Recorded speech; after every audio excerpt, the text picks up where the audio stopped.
Welcome to the Matriarchy. I'm Lisa. And I'm Kat. And we are so happy to be here for episode 6. And today we're going to be talking about a very, very important subject that is a universal topic, although we will be focusing on Michigan. It is about investing in Michigan kids and Michigan kids' education. And let's face it, taking some money from the rich, because that's the best way to do it. And I think we all agree on that now. So we have a wonderful conversation with some wonderful guests for you today. And yeah, welcome to the Matriarchy. And I'm so excited to talk to our guests with Jamila and Rachelle. And for full disclosure, I want to tell our audience that I do work on a contract basis.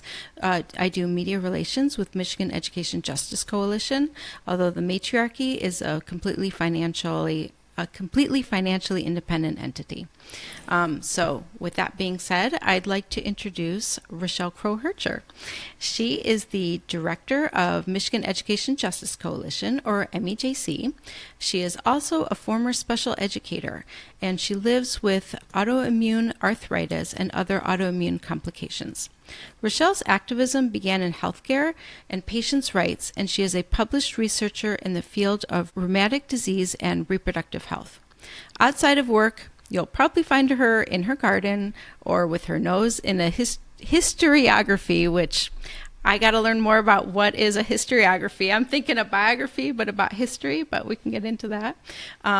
Or maybe at Disney with her family. She is a hardcore Disney fan. And a fun fact about Rachelle is that her favorite color is purple.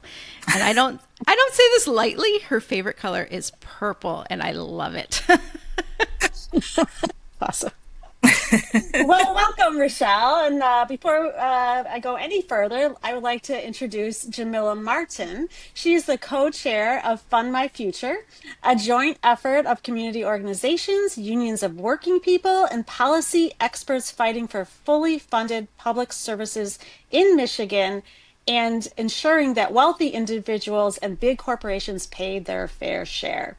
She joined Fund My Future because of her work at 4A2 Forward, an education organizing network in Detroit, where she learned the importance of funding public schools. At 4A2, Jamila was part of successful campaigns to repeal punitive school closure legislation and to restore hundreds of millions of dollars in funding to the local school district.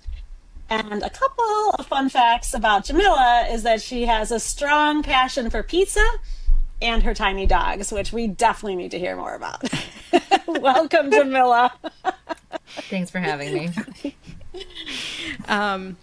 Is this going to be a pineapple situation? Like, are we getting into the details? I'm good. Honestly, there's no pizza you could put in front of me that I wouldn't eat.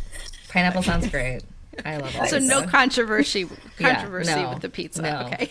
If it's there, I love it. Deep dish, I'm eating it. New York Deep Chicago dish, style. You're in it.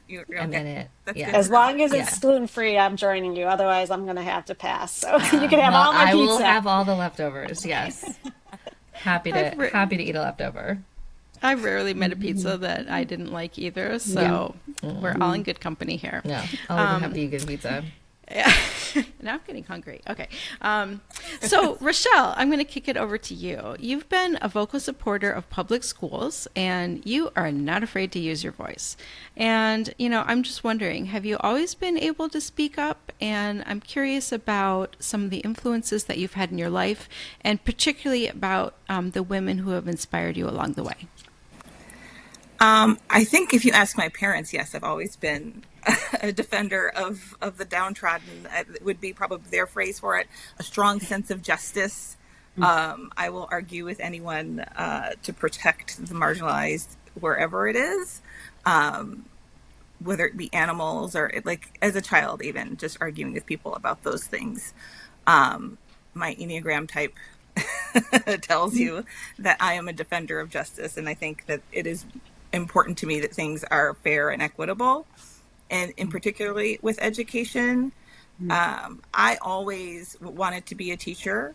I started in general ed and saying, I wanted to be a social studies teacher, a history teacher, and I wanted to make sure that students, had a full breadth of history to make decisions as citizens, but then quickly realized that special education was a passion of mine, and advocating for students with disabilities just sort of aligned with my personality. So that's the road that I went down, as long as I was physically able to do it. And then I wasn't physically able to do it, and that's where the rheumatic disease comes in, and the research of that, advocating for women, particularly Black and Brown women, because we are the most impacted of autoimmune diseases, particularly with lupus and RA.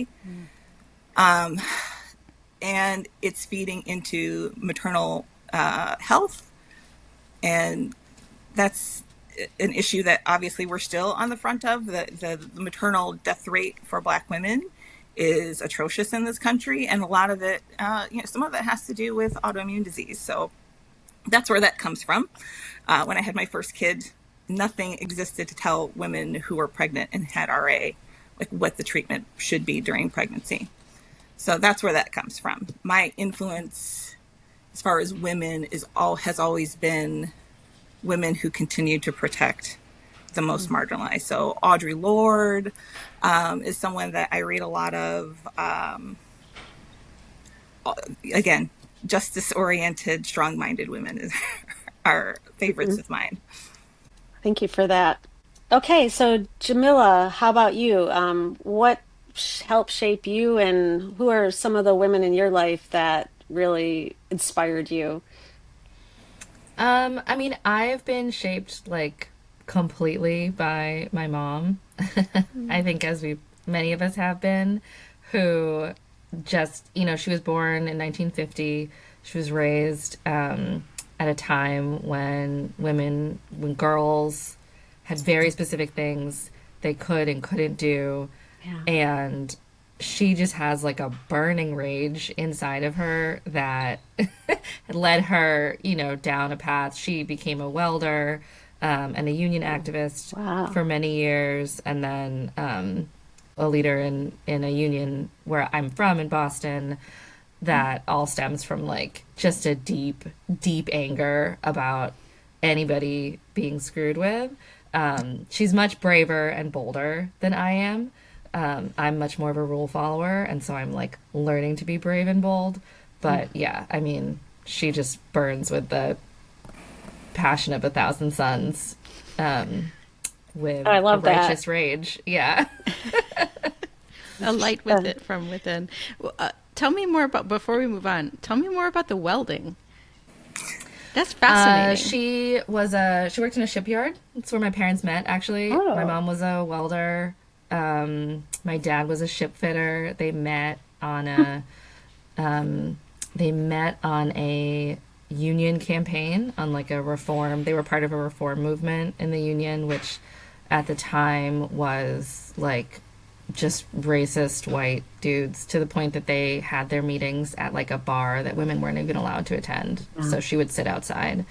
And yeah, she was one of like, I don't know, 10 women in 40,000 men or something insane. Like, it's a huge shipyard. It's since closed. That's why both of them don't work there anymore, or they'd be retired, I suppose. But, it closed down, and so they moved on. But yeah, she was a welder for 10 years. So interesting. So then you came to Michigan directly from Boston? Okay. Yep. Yeah. Yep. For work or?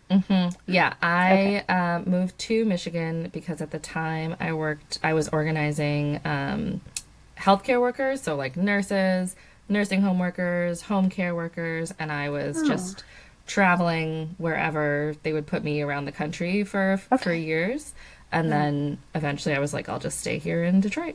So that was 16 years ago, more or less. Thank you. So We're happy you did. And Rachelle, if I missed it, are you originally from Michigan? I'm a lifelong Michigander. Okay. So I live in Wayne County, Oakland County, and now I'm in Macomb County. I'm a lifelong Michigander. My dad is a lifelong Michigander. My dad's parents are lifelong Michiganders. My mom came along to Michigan as part of the Great Migration from North Carolina. Her oldest brother sent for her when she was 19 years old, and so she moved up here with him. My mom grew up in a family where both of her parents passed away when she was 6. So her oldest sister and oldest brother were the caretakers of the family. She was the youngest of 8 kids that all had to band together and figure out navigating 1950s and 1960s North Carolina sharecropping poverty without parents. Wow. Wow, I can't even imagine. Well, you both come from incredibly strong women who really forged a path. Yeah. You know, it's interesting to me that you both came at advocacy from a healthcare lens, and now that you're both advocating for education, it's really not that dissimilar, right? Healthcare and the traditional paths for women were nurses and teachers, and who was advocating for them? You know, like these were historically and still underpaid positions, and leading to a lot of the issues that we have now. So, yeah. Yeah, no, 100%. I mean, I think for me, it's really just about finding ways that regular people can build power together. Because whether, like you said, like healthcare, education, these are kind of some of the biggest systems in people's lives, both in terms of like the importance of the service they're receiving, but also just in terms of like the money that's there. So those are two of the biggest places where people who are trying to extract and exploit are focusing. Most of their energy is on like the healthcare industry and the education industry. And so building just like a bulwark there of regular people, whether it's as the patients or the students, or whether it's as the providers like nurses and teachers, is so important. And so I just want to be helping people build that power, whether, wherever it is, so that we can make these systems work for people and not be just like places of total exploitation and extraction. Yeah. I think I strongly agree with that. These are the two systems where we see people are most exploited. So it's interesting for me because I'm both a teacher and come from healthcare, and that's actually a good thought, Kath, is that like, this isn't something that impacts women disproportionately. Yeah. Yes. Yeah. And it's a place where we've totally over-relied on, like, the fact that there was nowhere else for women to go before. Like, the reason why teachers were so good and yet so underpaid, and nurses were so good and yet so underpaid, is because, like, historically, there was nowhere else for women or Black people, especially in education, to go. Like, you weren't going to be a CEO. You weren't going to go work at a bank or in finance or whatever, or in science. That wasn't available to you. And so, like, we just got lucky because of this, like, horrible system of oppression where all of these geniuses got funneled into these places. And so I think the whole system has been built, like, both of these systems have been built on, like, undeserved amounts of talent, basically, where we don't pay for it, and now that people have places they can go, now that like women can imagine being CEOs and Black people do have the ability to go into other fields, we're still looking at teachers and nurses like, oh, why aren't you superheroes for like, minor pennies?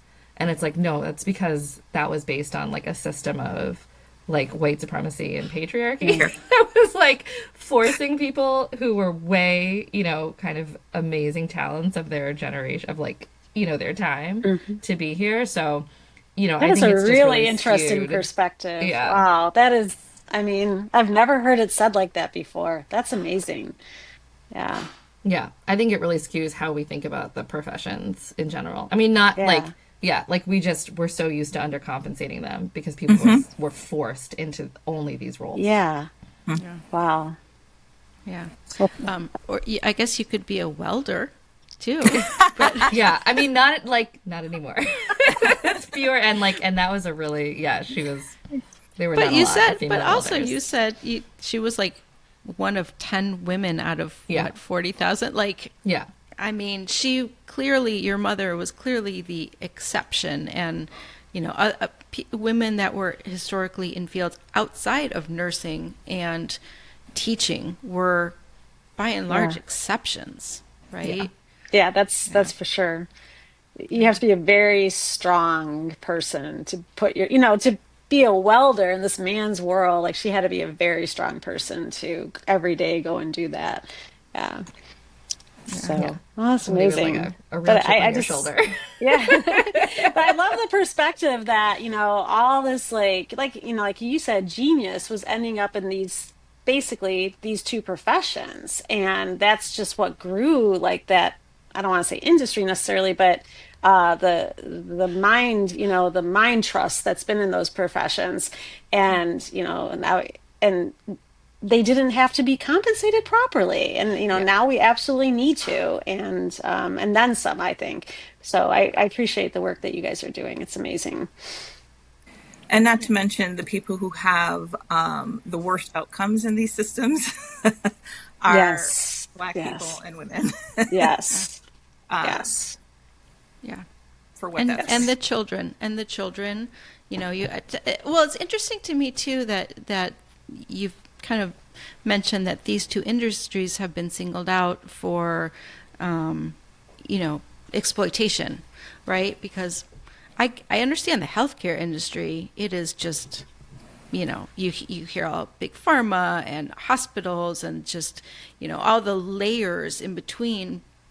The education part, it's interesting to me because who benefits from that? Like, it's all about you follow the money, right? But who's benefiting it? Like, this is, there's patients are, everyone can be a patient, and everyone started as a child, but like, kids can't vote, right? So what's in it for the lawmakers? And I'm not trying to say that every lawmaker is like, a devil just out to get reelected. But who's advocating for the kids? Like, who is in a position to benefit off the backs of, screwing kids out of a good education with like proper funding? Yeah. I mean, I think it's just, I do think we've done kind of an amazing job in this country of protecting and defending public education when so many of our other public systems have been destroyed or privatized or eliminated, cut back. But I think that the folks who did that are looking at public education as like, look at all that money that look at all that public money that's going into it. That could be running through our systems and we could be taking a cut off the top. Like if that went through a voucher system, if that could go to private schools, that's like uncharted, that for them that's an expansion yeah, like industry or whatever. So I think that's, we have protected it. Like the fact that we still have a universal public education system, but we can't come close to getting for healthcare. Like if we tried to get the universal public education system that we have now, if we tried to get it now, I don't think we would get it. Like I feel like we'd be having the same debates that we're having about healthcare. Like, oh, you can't possibly have everybody. What do you mean everybody gets it? Like for free? No matter how All many kids they children? have. What if they have 5 kids? Do all 5 kids get to go? You know what I mean? Like, I don't think like when we talk about childcare or housing or so I just think it's amazing that we have it and we have been able to protect it. But it's so clear the folks who, the DeVosses and people like them who look at that and they're like, that's an expansion industry for us. Like that, there's so much money going through that. We got to get our cut. as if they need more money. Right, right. Yeah. I'm like, I just go mean- take a vacation. Just like Just chill. enjoy your life. You got everything, right? You have everything. Go. Enjoy. Let's take it away from the Please. kids. Yeah, like Yeah. this was advocating for the kids, right? Like, yeah, that's interesting because it is such a big. Yeah, I didn't really think about it that way, but it is a big chunk out of our public tax dollars, right? Yeah. And so, of course, everything is ripe for, who's going to benefit and profit, and even 50 years ago, you didn't have to educate every child. You didn't have to educate every disabled child. And maybe you could talk a little bit about IDEA and what that means, because I think a lot of people kind of hear a little bit about it, but maybe don't quite understand what that means.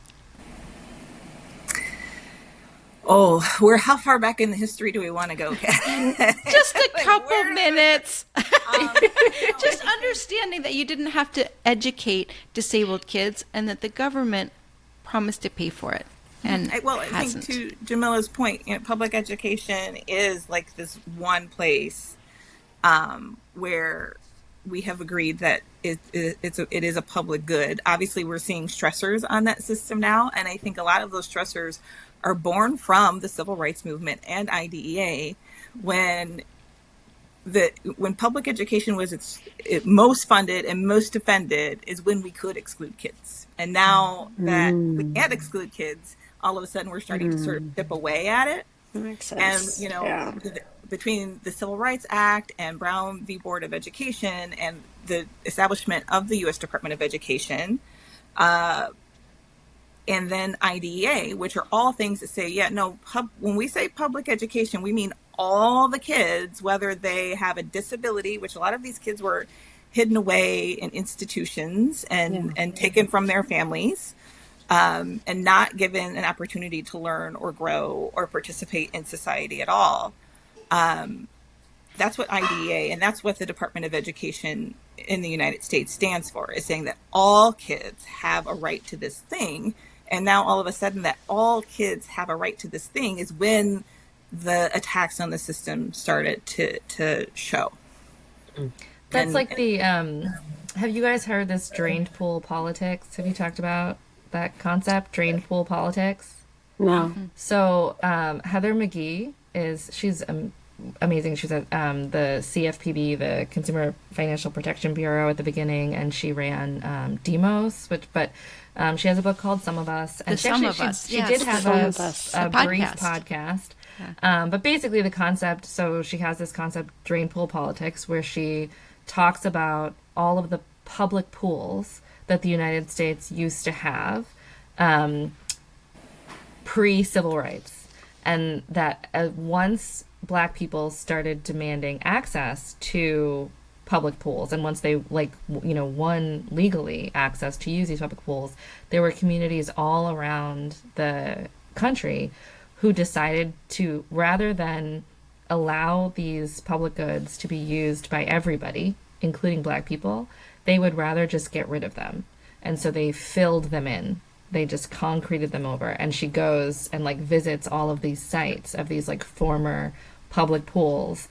And so it's this lesson of how, her point is how racism hurts us all, but in particular, it is particularly harmful when it comes to public goods. And actually, Charlie Ballard at MSU tells the story. I think he's retired now, but he tells the story of a friend of his who, I don't know where he was in Michigan, whatever, up north, something, but they had a millage campaign, or they had a millage for something, and it ran and it lost. And then they ran it again, and the only thing they changed was they added a piece of the slogan that said, none of this money is going to go to Flint or Detroit, which it never was, right? It was a local millage. This was a local funding thing somewhere in rural Michigan or up north or whatever. But everybody was like, this money is going to go to Black people. And so even though it's also going to help me, I'm just going to vote no, because I just don't want it to go to Black people. And as soon as they heard, no, this won't go help those Black people, which is Flint, Detroit is code for, they voted yes for it. So this is kind of what Heather McGee talks about the importance of addressing racism so that we can all do better, because it's weaponized against everyday white people to get to cut services for everybody, basically. Yeah, that's astonishing. I know the racism's bad, but that is astonishing that example. Yeah. bite your nose to spite your face, right? Yeah. Yeah. Yeah. Yeah. Well, And a Wow. lot of it's, it's like it's unconscious. Like people aren't necessarily going to say it Right. out loud Right. that way, but They like, don't. but yeah, Yeah. that's, and and Wow. but people people may know not that, the even people who be. don't want to pay know It's that that's the way to do probably it. some of this That's is right. just subconscious too. You're Yeah. not even understanding because, Yeah. I did read the Sum of Us, and I got so much out of that podcast and then the subsequent book that because I was like, oh, this is so interesting. And I thought it was really interesting that as long as you're doing a little bit better than someone else, then the focus is on the infighting and not the David Goliath picture, right? This That's is exactly like it. who has the power, and it's pitting, this is for millennia of human history. I think this has probably been the case, or at least in my lifetime and in my All your generations, millennias. right? All my millennias, right? No, but like my parents, my grandparents, and my known history. So not just my lifetime, but like you know, is that that's what it's been. It's been you just have to do better than your neighbor. You just have to do better than the black and brown people, and we don't think about it. It's not like I'm clearly a white woman. No one told me that, and certainly no one would think that that's what's happening. And yet it's so what's the word I'm looking for? It just runs through our culture in such a way that it's invisible. Yeah. And it keeps the focus on infighting with your neighbor or whatever, instead of like the pull out the big picture. Who's really benefiting from these systems? Yeah. It's not your poor neighbor, no matter what Right. color they are, right? They're not benefiting. They're not gonna, it's which leads to this concept of wealth inequality, right? Right. It's gone up and down in this country, and I feel like, and Jamila, you can give us more a sense of this history, but I feel like we're back where we were like just before the Great Depression. It just feels untenable. Like it's the 90% of people are earning like a fraction of the wealth, and it's not even like the 10%, and it's the 1%, but it's the 0.1%, and like Yeah. it is so unsustainable, and the rich just seem to be getting richer, and the poor are just getting poorer, and this is just a fact. Yeah. And when someone is working full time and they still qualify for food stamps, like there is something fundamentally wrong with that system. Yeah. And in education, especially in Michigan, has been in decline for many years, right? And this is where I want to pull into a little bit about what we're going to talk about today, about the ballot proposal that you're working on, is because Michigan is ranked dead last in terms of funding growth for education funding. So meaning that, like, historically speaking, over the last several decades, we have not been putting in as much money in the state of Michigan into education as any other state in our entire nation. So when you're adjusting for inflation, many teachers are earning less now than they did a decade ago. Like they're earning less money than they did 10 years ago. And I've heard anecdotally that that's true when you don't adjust for inflation as well. Michigan, I was really surprised when I started getting into advocating for public schools. I was really surprised. I grew up in Michigan, but I moved away when I was 8 and then lived overseas. I lived in New York State for a while, so I've seen how other states and even other countries operate. And I was really surprised that Michigan is one of the only states in the country with no school nurses in their buildings. We have an abysmal student to counselor ratio. It's supposed to be 250 students to one counselor. And Michigan is ranked, I think, like 49th after, like, I don't know, Arizona. And we have like just under 700 kids per counselor. But like what are we doing here? Education is the cornerstone of our democracy. And yet, it's not surprising in this female-led field, which serves children who don't vote, of course, until they're 18. Come on, kids. It's been chronically underfunded and neglected by lawmakers. So, studies have shown that Michigan schools are inadequately funded to the tune of about $4.5 billion. So, Jamila, I'd like to pass it to you so you can give us some background information on how do we get here? How do we get here? I mean, I couldn't have said it better, honestly. So much of what you said. I do just want to say one thing before we talk about how we get there, which is, the point you were making about people looking at their neighbors and saying, well, at least if I'm doing better than them, or looking at Black people, there really is a zero-sum thinking that's just built into. I actually think it is built. I think it's built into people's brains. I actually think you're right, Kath. I think I read that this is part of human psychology is zero-sum thinking, that well, if they're doing better, then I must be doing worse, and so I just need to make sure that that's true. And when we started, when we relaunched this campaign for school funding, we named it Invest in My Kids, specifically to get away from that zero-sum thinking, because we actually believe, and I think this is true, that this is better for everybody, even the ultra wealthy who are going to be paying their fair share when we pass this. So yes, inequality is growing. And just like racism, that actually hurts us all. I think we talk about white supremacy as if there's no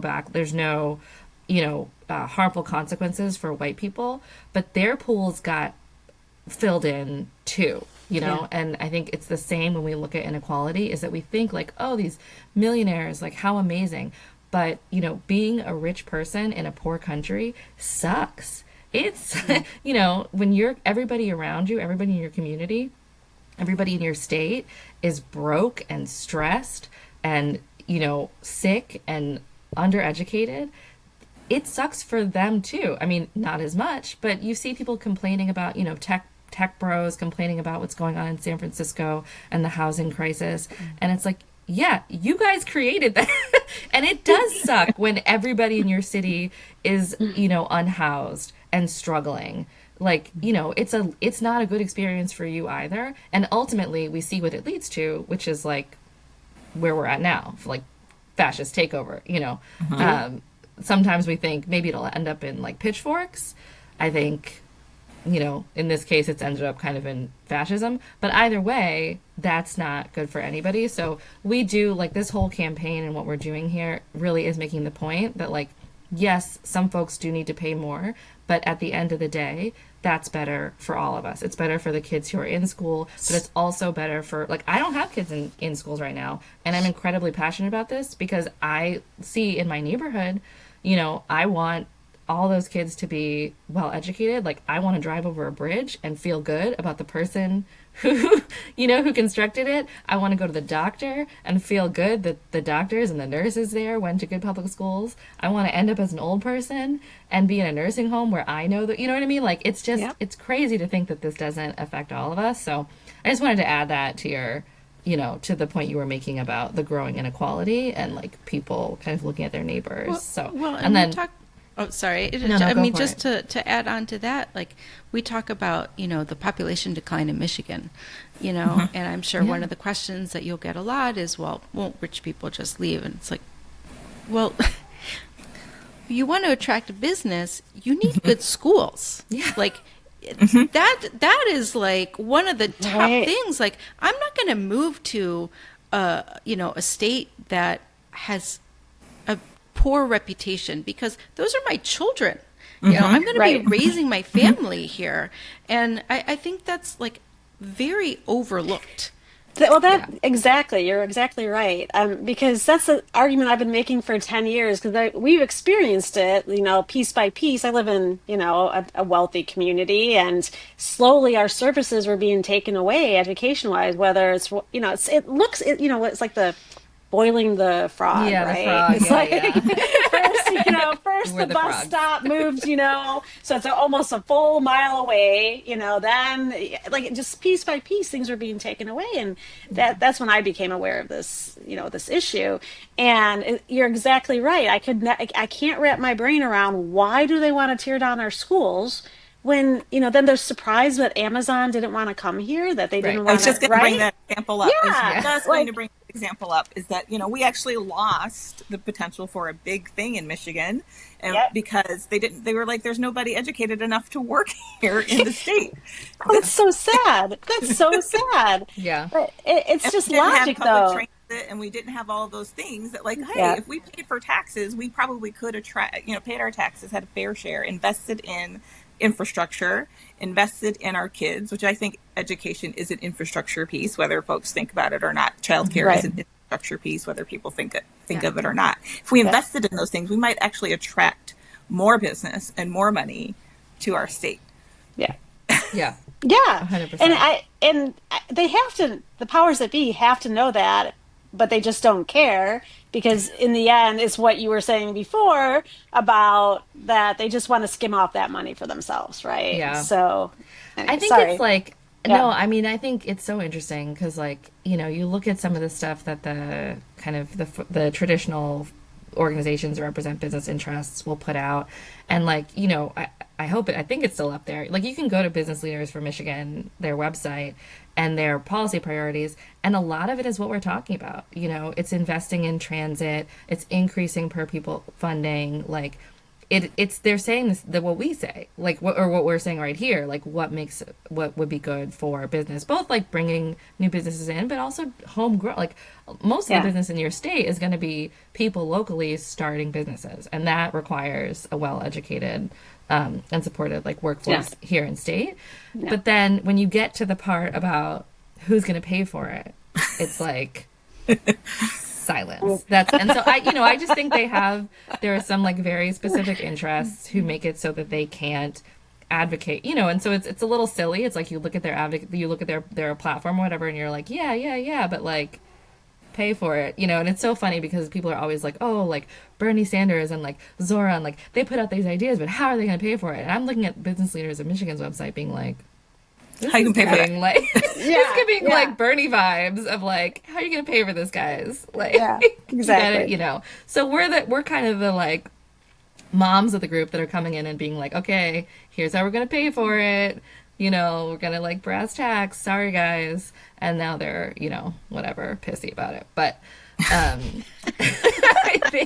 I think at the end of the day they'll be happy and it'll be good for everybody, and we genuinely believe that. I mean, Yeah.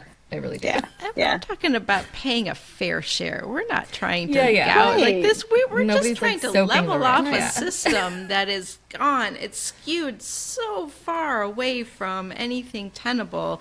And we're, well, I mean, you can tell us more about the ballot proposal yourselves, right? Rachelle, do you want to just do the main So points?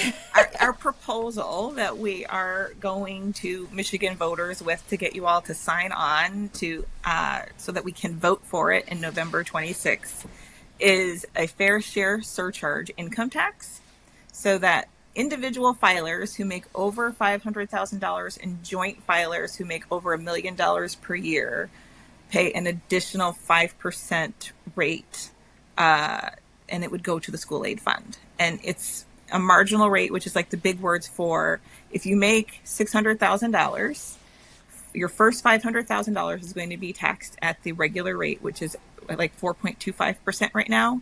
But then that $100,000 over 500,000 would be taxed at the higher rate. So we'd have an additional 5%. So we're not saying we're going to take all of your money. We're saying, hey, let's equalize this a little bit and invest in Michigan's kids, because every Michigan student deserves a quality public education. And we know that we need money to do this. And the rich currently are not paying their fair share of taxes when we look at all of the tax burden across the state. So let's make it a little bit more fair, and let's put it where our values are, which is making sure that all kids are educated in quality schools in Michigan.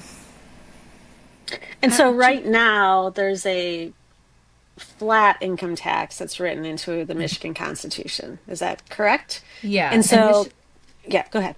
well, I was Yeah. going to say, so this would keep the flat income tax as is. This would add, create a new surcharge Okay. that just applies to these higher incomes, basically. So it's something like we have to do it in the Constitution because there is, there are some restrictions, basically, and so this is the way that it makes the most sense to do it. And we chose this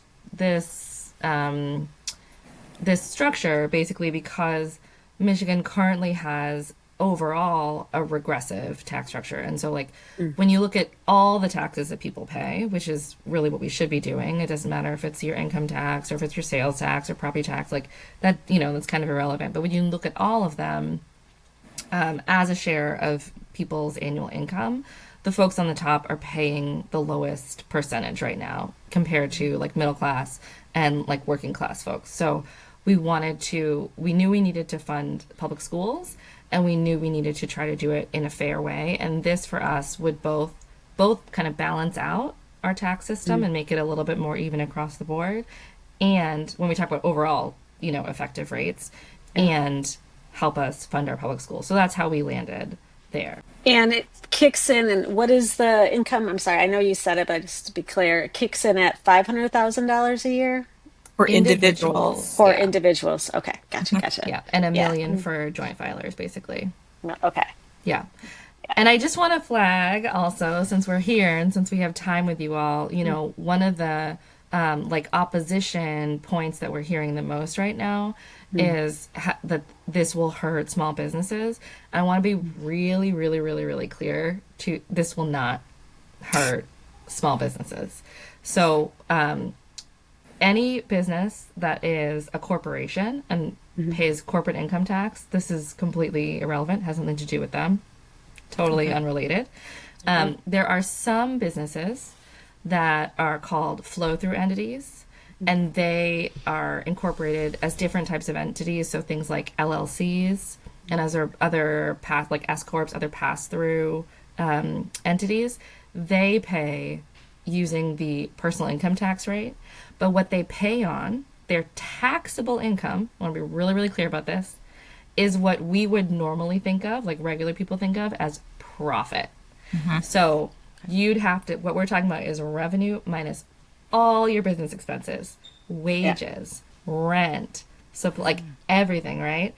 And Yeah. if after that, you still have to say, well, how many business owners do you have? Because then it shows up on people's personal income tax. So if you have one owner, let's just like in the simplest, you would have to be over $500,000 in profit. Yep. And then it's only after that 500,001 that they start paying the fair shares. So like, Oh, there's okay.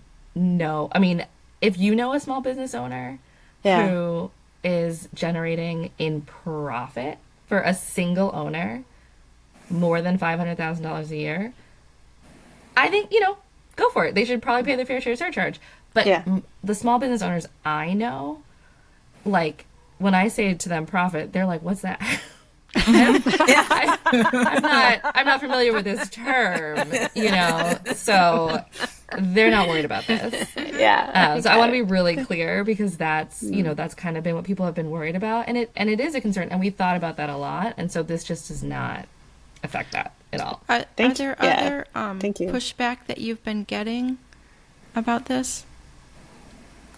Rachelle, what would you say the main one is? I would say that the small business one is the one that we hear a lot. And then the other question that we get is, well, what is a public school? Or, there's going to be schools that are excluded. And we're like, no, all public school districts, which in Michigan, the way it is defined in our Constitution, include public charter schools, are funded through the school aid fund. So if your kid goes to a charter school that you love, they still are funded with public dollars from the school aid fund, and those schools are included in what we're trying to fund. So I think one of the things that we get as sort of a gotcha is, well, it's not clear what schools are going to get the money, and I think it's crystal clear what schools are going to get the money. It's all public schools in Michigan that are funded through the school aid fund.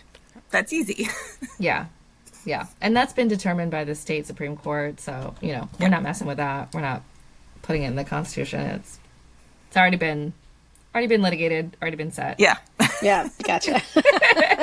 So, Rachelle, you're with Michigan Education Justice Coalition, and Jamila, you're with 482 Forward.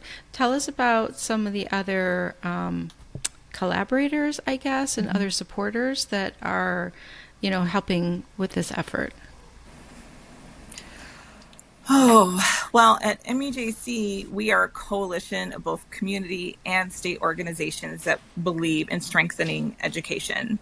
Some of the community orgs that have been most involved in this development process are Up North Advocacy, which is Northern Michigan and UP organizing group, Oakland Forward, Student Advocacy Center, and Urban Core Collective are sort of the strongest through the development process, but there isn't an MEJC partner org that isn't on board in some way or another, but everyone has different capacity in moving up to this. So some pretty strong groups, I think.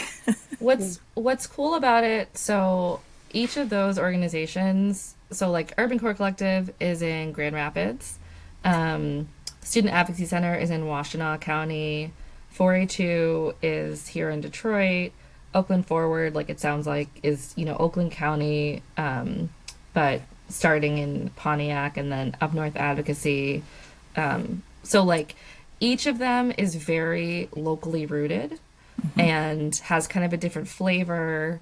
They've been working on local school campaigns for years and improving schools, running and winning campaigns with parents and young people and educators in their communities. So they have like a very deep sense of why we need this money, the things that they've been advocating for, the places where the schools and the school administrators and school board members often agree, but simply just like do not have the funds to fund the things that our kids need. And so each of them has like their own local coalition, a little bit of their own flavor to it, and it's very like, it's all very homegrown. It's all very like people powered, grassroots, Yeah. and like it in like kind of their own different vibes. Like what the folks up north talk about and focus on and who they work looks very different from like the folks in Washtenaw County or in Pontiac. But we all get it together that like we have to work together on winning more funding for our schools, because there's just a limit to what you can do locally. I mean, that's how 482 came to this, is like we were, running all these campaigns, but like you're stuck locally. There's only so much you can do unless you solve some of these systemic problems for your schools. Yeah, makes sense. So just to clarify, so this is a ballot proposal. So right now you're just working towards getting what you need to get it on the ballot in November of 2026 it would be on. Is that correct? Okay. All right. And so where can people go to learn more or get more involved? Investinmykids.org is already live, and there's a get more involved button. And also there's a lot of information if you have questions that you think haven't been asked. Probably it has been asked, and there's an FAQ there. There's an explanation about what the impact would actually be as far as taxes on individuals go. And then, like I said, there's a sign up to learn more information, or you can find us out in the community when we're going to be out collecting signatures. If you want to find us and sign on, that will be up there as well. Yeah, and I'm going to make a hard ask. So anybody who's listening to this who agreed with anything that we said, we need volunteers. So we are not yet collecting signatures, but we are going to be starting very soon in the next few weeks. Our summary language has been approved by the state. The next step for us, just so that folks know the process, it's a little bit of a complicated process. We are learning this as we go. We are getting the petition form approved by the state, and then we are off to the races, basically. Okay. And at that point, we need like 5,000 volunteers across the whole state. We have to collect about 700,000 signatures in just 180 days. So it is a Herculean task. I cannot stress enough how big this task is. And so if you're listening to this and you're like, that sounds like a good idea, we need you. Like, we need you. Go to the website, click volunteer, sign up, take the training. We will find you. We will get you petitions. We need as many hands as possible. And it is very doable, but it is also, it requires you. Whoever you are, it requires you specifically. And don't you get to earn the title of Justice Captain? Yeah. Which I just love that name. Tell us more. So our idea is that these justice captains, people who really deeply believe in education, justice, and sign on to collect signatures with us, if they commit to collecting 500 signatures, they get to become a justice captain. And you as an individual don't have to collect those 500 signatures, although if you want to, you can. But you can recruit your friends, family, faith group, whatever, to collect those 500 signatures together. So on investinmykids.org, you can sign up to attend a Justice Captain training, and we'll give you all of the information you need to become a circulator and recruit folks to join you in this effort to get some more money in our public schools. Yeah. So I'm and sorry. I like it. Oh, go ahead. Go ahead, Jamila. I was going to say, I like that, the Justice Captain, a lot, in addition to the name, because we're taking a page out of the DeVos playbook, and it's kind of like an MLM for good. Do you know what I mean? Like, what's an MLM? Since that's, oh my God, Amway. So like a multi-level marketing. Oh. You know how Amway is the DeVos money, and so yeah. So like this is our like MLM for justice, basically. Like this is your recruit your friends. Yeah. So thank you, Betsy, for this great idea, and hopefully, it works. So I just want to make sure I've got this website. So it's invest in my, that's MI. Mm-hmm. So investinmykids.org. Is that right? Okay. Gotcha. Okay. Thank you. And just to, I'm sure you already mentioned this, but when will you actually be starting to collect signatures? Just a few weeks.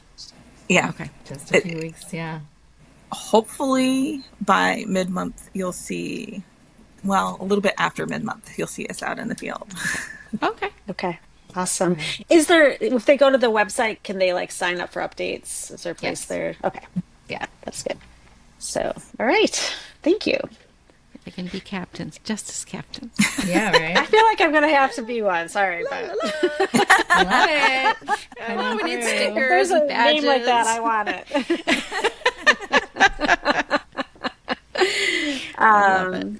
Okay, so our podcast is all about uplifting women and protecting democracy, which you have been the perfect guests to fit into that. So our final question to you is, what does the matriarchy mean to you? And maybe, Jamila, could you start? I could go, sure. I mean, I think it's this. I think it's like women coming together across whatever, across race, across income, across geography. I don't even know where you guys are, somewhere else in Michigan, and like making things better for ourselves, for our families, for everyday people. So I'm calling it this. We're in it. I love it. I love that. Thank you. Rachelle. I would say in my ideal matriarchy is where the collective good and children are the looked after folks. We live in this hyper individualistic white supremacist patriarchy, and what we see is that community suffers, children suffer, and in matriarchy we are taking into account the community, and we're taking into account families and children, and doing what we can to benefit the collective. Yeah, it's not pie, right? It's not pie. Not pie. Not pie. It doesn't run out. It's more like light, right? It's like light, or love. It's infinite, right? When we take care of each other, we live in this culture where we're, what's the opposite of abundance? Like scarcity culture, Austerity, right? But yeah, scarcity. it's not. It's we really do have the resources that we need so that we can all succeed. And going back to something you said earlier too, Jamila, is white supremacy hurts everyone. It doesn't. It sounds counterintuitive, but it does. And patriarchy does too. I think patriarchy is very harmful to men. The expectations that are put on men, the inability to fully express themselves. The way we view men in our culture is doing a disservice to men, and that's not good for anyone. I think women can be as complicit in the patriarchy as men can be as helpful in a patriarchy to uplift all. And so I don't think these are opposites, and I don't think they're mutually exclusive. I do think that we, the best versions of ourselves are when we take care of each other. Yeah, that's a great way to look at it. Mm-hmm. Yep, totally agree. So, well, thank you. Thank you for coming on today, and thank you for the work that you're doing. It's so important, and I wish you the best success. So, us, you're a justice captain now, so you're wishing us. Listen, I don't know. You became us. The best success. I'm coming in. Thank you guys for making this pain. And I thank you for taking this on. Honestly, it's huge. You hear about wealth inequality, and people just kind of throw their hands up and be like, "Well, that's just the way it is," and like, no, it doesn't have to be like that. And this is like, as you were describing the people, your collaborators, like, I've been fortunate to have a front seat to MEJC and the work and 482 and the work that you're all doing. And it's parents, it's caregivers, it's teachers, it's school administrators, it's paraprofessionals, school board members. It's really anyone who gives a shit about public schools and kids and like equity and, rising the tide for everyone that we have. So I really appreciate you taking on this monumental task. And what's that quote?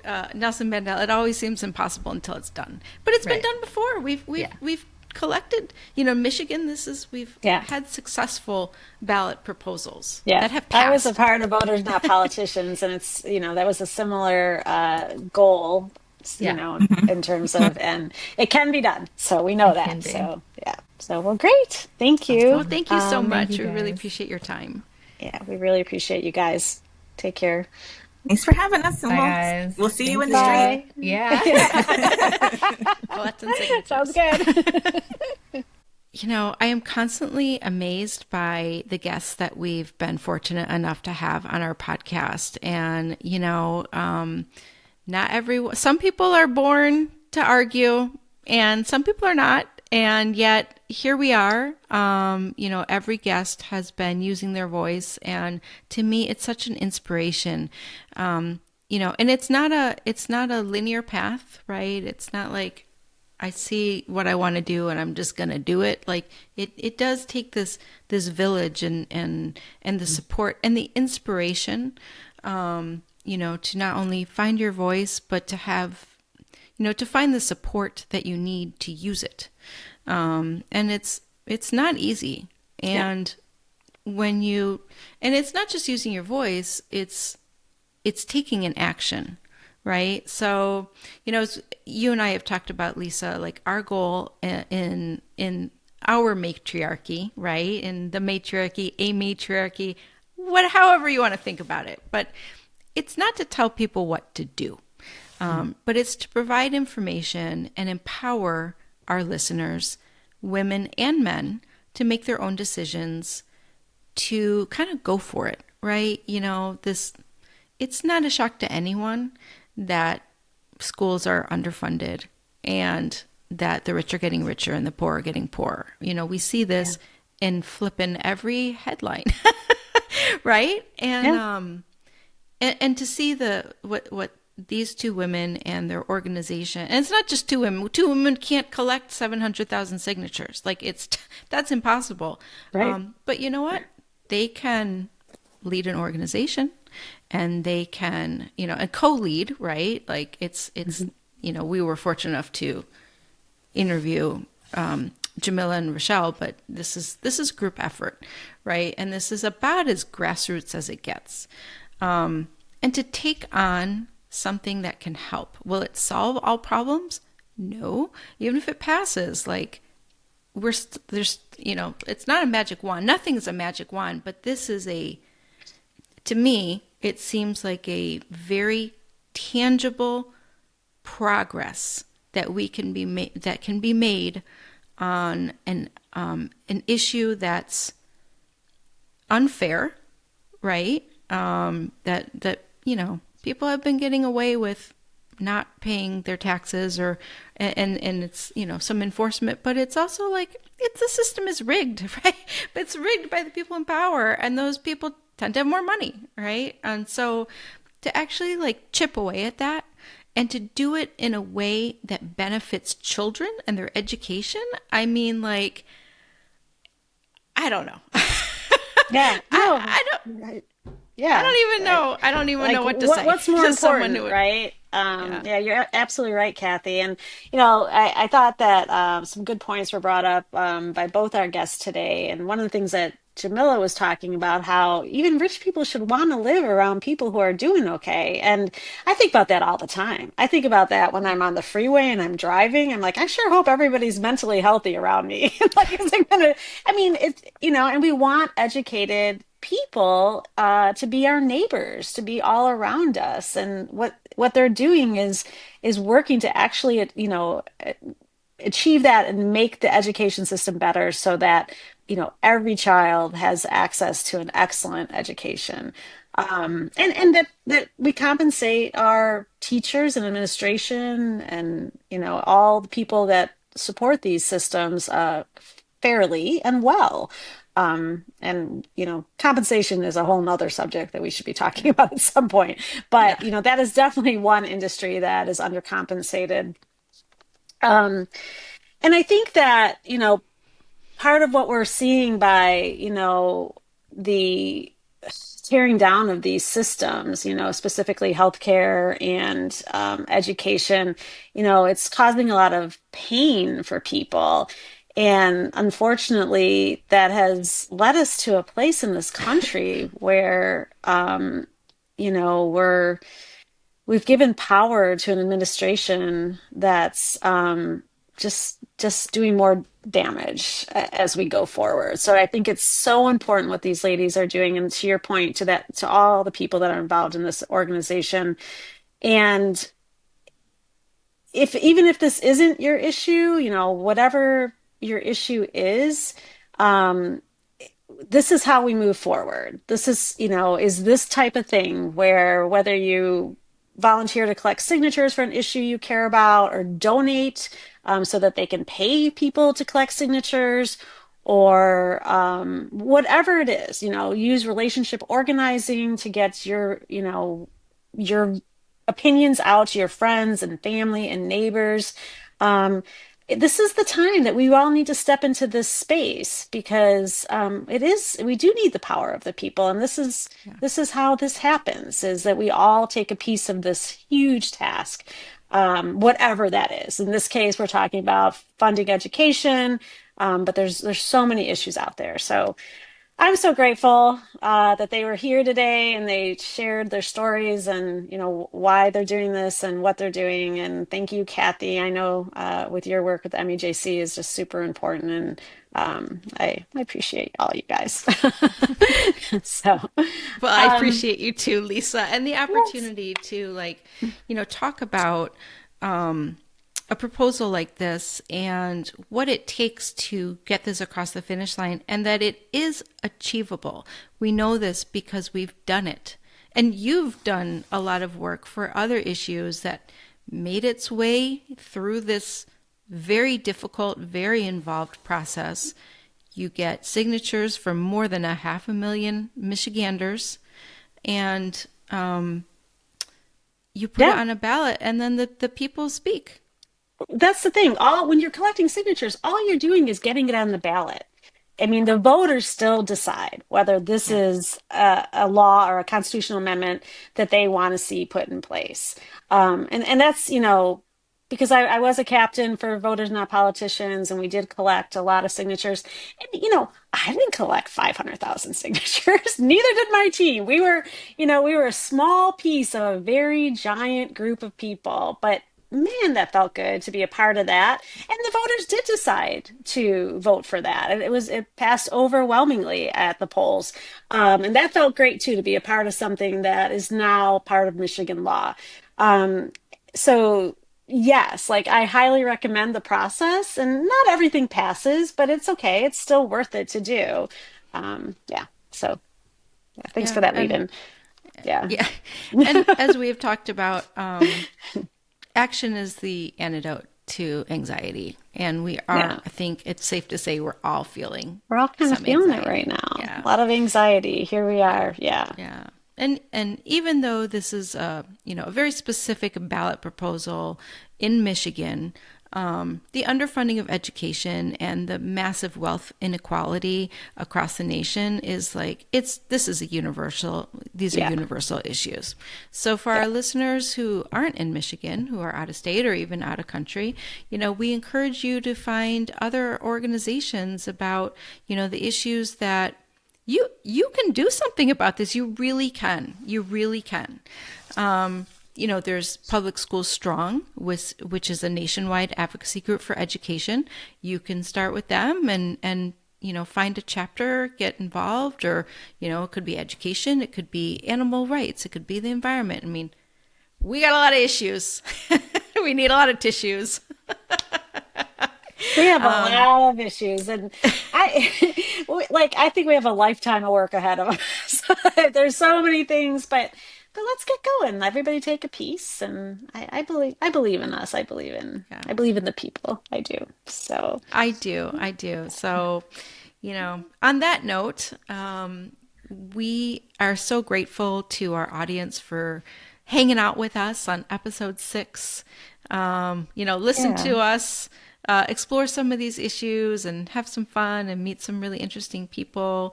Another small thing that you could do, but not small for us, is get 3 of your friends to follow us on whatever you're listening to us on, if it's YouTube or Spotify or Apple Podcasts. This is a numbers game. We need to get to a certain number so that we can keep going and we can keep, helping help our audience stay informed and get activated and engaged.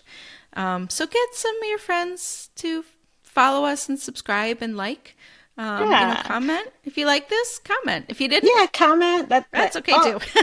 the algorithms love any activity, and I will also do a little pitch. We are on social media, and the social media we do clip out some of our podcasts, and we're trying to build community specifically on Facebook, Instagram, and even TikTok. And so I wanted to share because we are meeting some new people on TikTok, and we're really enjoying that. We've been getting some interesting comments on some of our